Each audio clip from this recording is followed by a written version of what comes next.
stuff with the soldier walking either a direct line. That's actually a really important thing. This is a map on Google Maps. If I put coordinate axes on it, I can identify locations based off of a grid. So every X and Y is the location of me, a runner, going down Sussex Turnpike. Now, if I have a wind blowing, I can represent that wind as a vector. The direction of the wind would be at every X and Y on here, the wind has a direction, right? And it also has a magnitude, a strength. So if I was running from here, Mount Freedom, all the way up to here, Mount Pleasant Road's intersection, which is about irrelevant to this conversation, but it's about 5 miles round trip.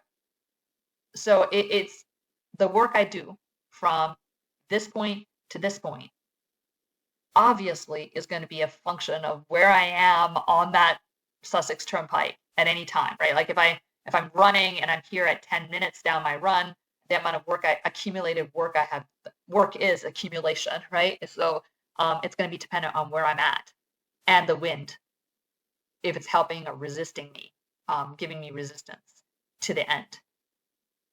If that wind vector is conservative, what is amazing about it is that it only depends on my start and end point. Even if I take a detour and I run over, like I run to this place over here, which I can't see the name of the road, but I decide instead of going directly on this path, I decide for some reason to go this way and then hit Mount Pleasant Road and go to this endpoint some other way. It's still only a function of this start and end point. What do you think physically is the likelihood of that? That the work involved is only a function of start and end point.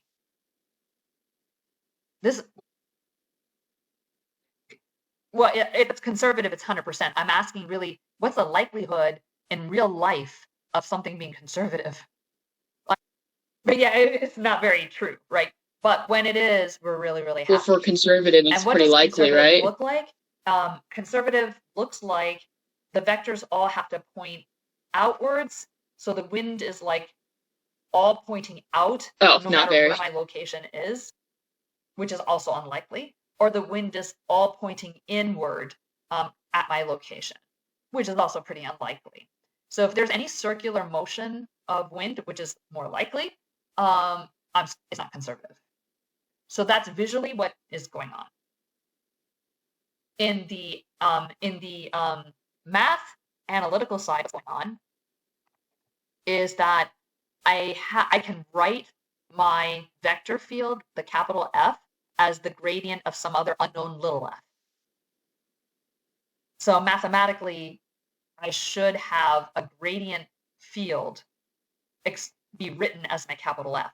And once I've found out whether something is conservative, the hunt goes for what that little f is. That's what the whole thing is, just dependent on that little f and finding that little f. But once I have that little f, I just plug the start point of my run and the end point of my run into my little f, which is a vector, or which is a scalar valued function.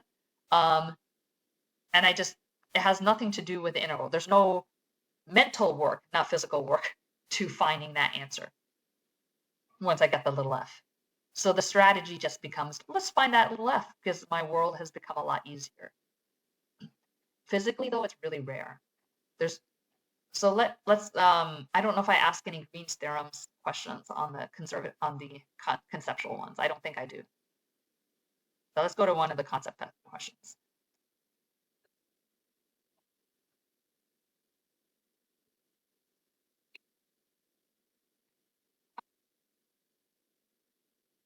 Okay, so let's go to this. Let's make it real. I gave you that Sussex Turnpike example. I'm going all the way from Mount Freedom to Mount Pleasant's intersection. I showed you 2 ways I could get there. You're told that if I go on one path, the concept questions are about same endpoints path independence. What is this integral measuring?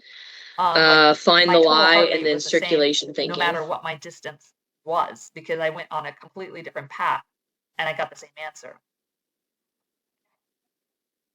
Do I automatically know that those two answers will be the same? That's correct. So number A, you would have to say, well, not always, right?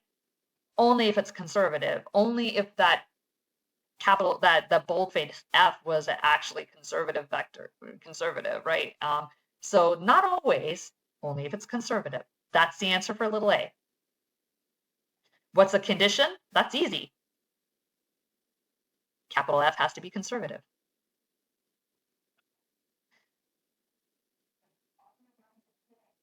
What's a condition that would allow those answers to be different? If it's conservative, yes. Easy button. There you go. So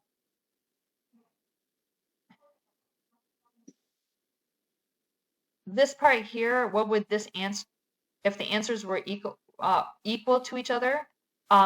This is a notation. Remember, I just said the notation looks scary. Like you have this little circle in there. Okay, what that means is, I ran a closed loop, but by the fundament, if the answers are equal, then and I ran that closed loop. If it wasn't conservative, I get the answer at the beginning was the same as the answer at the end, so I should get 0. Yes, this little circle in here means I have a closed loop, and I'm running counterclockwise. So in that in that example I gave you, it's not a turnpike. The curve goes all the way around back, right? So my start and end point are the same. It would be like if I'm going out for a run from Thayer Hall and I have to get back to the office, so I have to go back to where I started, and everything conservative, everything worked out. Well, the fundamental theorem of line integrals says that this integral over that closed loop should be 0 in that case, right? Again, pointing to the idea that that would be very unlikely. Can you explain that one more time? Being conservative is a very strict condition. Yes, it makes our math a lot easier, but it's pretty strict. Because what's the likelihood that I ran a closed loop and I got 0 work? Right, that's impossible, nearly impossible. What does this mean in notation?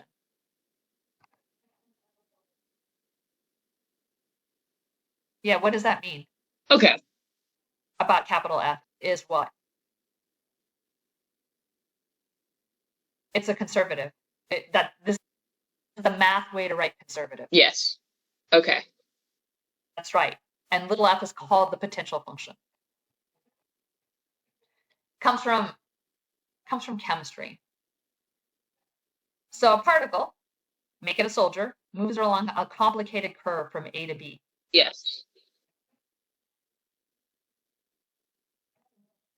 What does this represent? Impossible.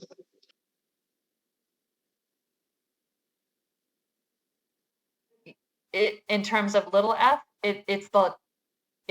what it represents is F equals the gradient of F. Evaluated at B minus little f evaluated at A. Fundamental theorem of line integrals, that it's only dependent on the beginning and end points. I don't know. So that's F of B that's the math way to write conservative. Right?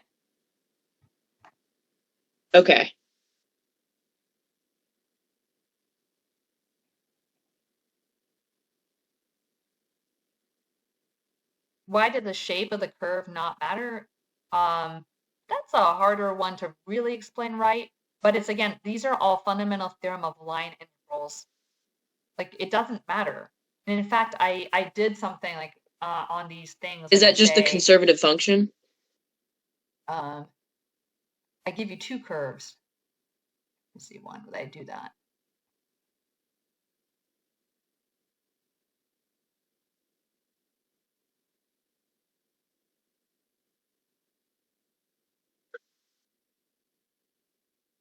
Wait, so how would I write that?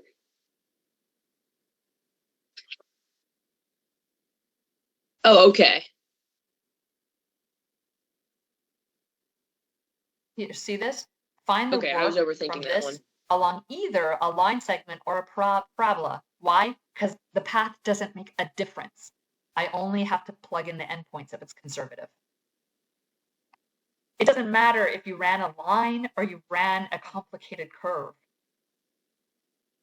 Whatever you say about it being unlikely, it is unlikely, but the end result is it doesn't matter. And there are applications in physics where it doesn't matter, which is huge. But for a runner, it is unlikely that it wouldn't matter. So if you go back to this thing, why does the shape not matter? By the fundamental theorem of line integrals, that I can just plug in the values at the end and the beginning. If the particle returns to the starting point, then what must the integral be? Yes, because the A and B are the same. And what does this tell you about the field? It means that the field has direction that all points out or all points in, which is unlikely. Okay.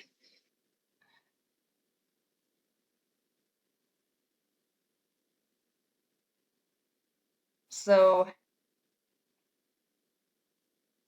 one of these is wrong. What do you need for conservative vectors? You need a vector, right? Well, one of these doesn't have a vector. This one doesn't have a vector. This is a scalar. No, it's like so easy, but all the other ones are correct. And then Okay. I ask you, like all of these are pretty easy once you understand the underlying thing. Like, hey, it's either Is that zero? Fundamental theorem of line integrals, Okay. or it has something to do with yeah, it's really F totally, right? If it's conservative, then it only depends on it's not dependent on the path, and it only depends on the endpoints. So you're given two fields. One is the vectors point outward from the origin; they all just go out. Okay. That's conservative. Field B is they rotate it; it's not conservative. So number A is easy. Which field is more likely to be conservative? You tell me. Yes. Which field would give a non-zero integral around a circle? Yes. You got it. Which field has circulation? Yes. Oh, Which field okay. can be written as gradient of a potential function? That's right. Now, these are simple if you understand that underlying concept. If you look at these three pictures, which one's the conservative one first? That's right. So the other two are not. And now you can answer all these questions. You tell me. In which figure do you expect two different paths between the same endpoints to give two different line integrals? Yes. So that's conservative? And the last one, right? Okay. Right, because they're circular. In which figure do you expect the line integral to depend only on the endpoints? That's right. Yep. In which figure would a closed loop Field A. produce a non-zero value? Yes. And which figure Field B. is a conservative field? Right. Is that also field B? And then I just asked you what visual feature helped you decide. Well, just where the and that's field A. Circulation or not circulation, right? Like that's all it is. So this is just visual. Although it looks okay, that again, makes sense. if you go back to my friend Ugo, like it looks scary, doesn't it, to see all those arrows on the same picture? Okay. But yeah. So those are pretty simple, actually. The one in the middle.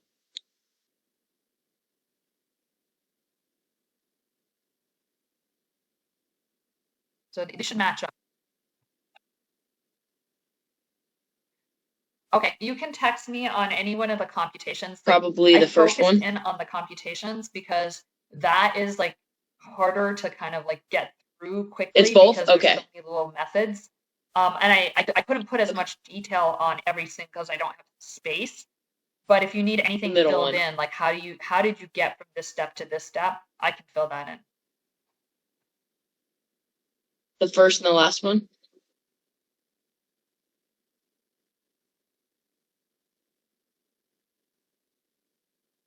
The middle one.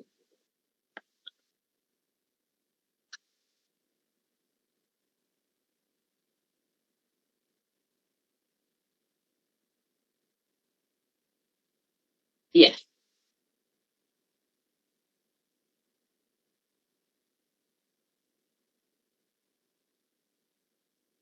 Mm-hmm. Okay, that makes sense.